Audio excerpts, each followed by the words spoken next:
What is going on with student accommodation in universities these days? Last week I visited Lancaster University, where I went 20 odd years ago, and I couldn't believe the nature of the accommodation blocks. They've rebuilt them, and it's all ensuite facilities. All the rooms have their own nice private bathrooms. The rooms have lovely carpeted floors, state of the art fittings and fixtures. The kitchens look luxurious. And it's not just Lancaster. I get the impression it's happening in universities all over the country. Essex University is throwing up massive new accommodation blocks with, the same kind of thing. These wonderful kind of posh, ensuite rooms with, maybe a shared kitchen between two or three students. Luxurious, by the way.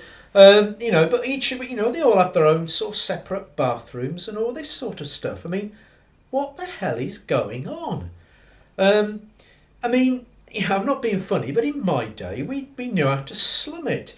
You had a shared toilet, maybe between 5 or maybe between 10 students, and you didn't complain. You were happy to have it. Why is all this going on? Is it because students today are considered sort of more choosy or posher? Is it because they think that students are so pampered and so on that their attitude is like, I can't possibly share a toilet. I can't possibly use a toilet that another student has had a dump in. I might catch something. I don't actually think it is that. Basically, the reason why they're building these massive posh new accommodation blocks is because they can basically make more money out of you that way. They can basically charge you much higher rents. And for the higher rents, you get a posher room, you maybe get your own private loo and all this. But you have to pay the kind of rent that you pay for that kind of accommodation, and then they can rake in the money out of you. And at the same time, it's racking up your student debts if you're a student. So you emerge from university with even more debt than you would do otherwise. At the end of the day, what is best for students? Is it best for students that they live in all this kind of wonderful posh new accommodation and emerge with massive debts that they then have to pay back once they earn over a certain amount? Or is it better for students to actually do what we did in back in the day and learn how to slum it a bit? I think it's the second one, but it's not just about the money. The money is the key thing, but it's not just about the money. It's also about the experience of being a student. Part and parcel of being a student is that two things. You have lots of time. You have time for your subjects. You have time to socialise. You have time to dream, and so on. You have time. And secondly, that you have, you have fun while you're there. You socialise, and living in nice posh surroundings doesn't really matter. You have your student pad.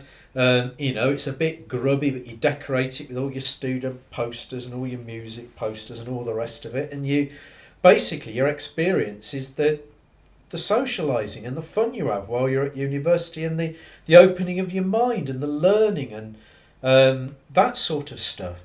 You don't go to university to live in a nice posh room and have a nice posh private bog. That's not why you go. The whole point of it is you slum it. You have nice en-suite facilities in a hotel style room when you're my age and you go on holiday in a hotel. You don't do it when you're 18. When you're 18, you want to have a bloody good time. And it seems to me that aspect of the student experience is just going out of the window. If you're a student today, you probably have to work every hour God sends when you're not studying in one or maybe several part-time jobs just to help fund your time at university. So you've got much less time to do all the stuff you should be doing as a student, apart from working, which is basically and broadening your mind, getting involved in things, and so on and so forth. And also, you've got less time for fun and socialising. I mean, if you've got your own posh ensuite kitchen and stuff, as well as the bathroom, you less chance of meeting other people and all this sort of thing that's part of the student experience. I mean, it's just so crass and materialistic that it seems to be the case that they think that, the way you advertise a university now to students is, the poshness of the accommodation. And, I don't know whether students can see through all this. I presume, most people can see through all this nonsense, but today. But I mean, who on earth goes to university or picks a university on the basis of the poshness of its accommodation? You choose a university partly for the social experience you're going to have, and partly for the course you want to do. And the studying, what you want to learn and so on. You don't choose a university because it's got the poshest toilets, or the nice posh state-of-the-art kitchen. Oh, how lovely the decor in my kitchen. You do that when you're 45 and you're sort of middle class and a middle income and you're setting up your home, not when you're a student. I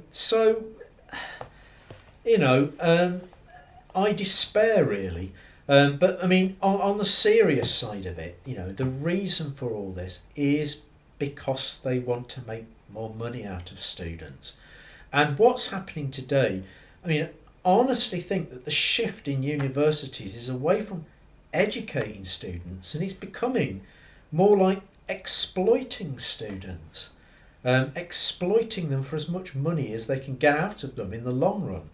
And partly that is accommodation. So at the end of the day,